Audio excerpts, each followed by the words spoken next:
শোনো দুর্গা, তুমি আমাকে ছেড়ে এই সিংহের উপরে চড়ে বাবার বাড়িতে চলে যাবে? তা আমি হতে দেব না। আমিও তোমার আগে দৌড়ে দৌড়ে তোমার সিংহের আগে দৌড়ে দৌড়ে চলে যাব। তোমার সিংহ আর তুমি আমাকে ধরতেই পারবে না। ঠিক আছে, তুমি তোমার সিংহের উপরে দৌড় শুরু করো। আমি এবার দৌড় শুরু করছি, দেখো।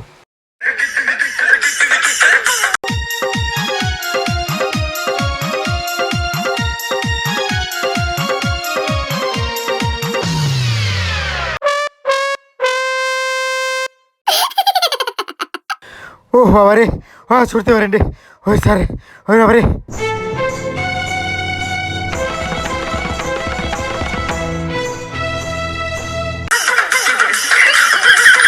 তোমার আশিস প্রতিনিয়ত ভক্ত মস্তকে যেন বর্ষিত হয়, শুধু এইটুকু প্রার্থনা।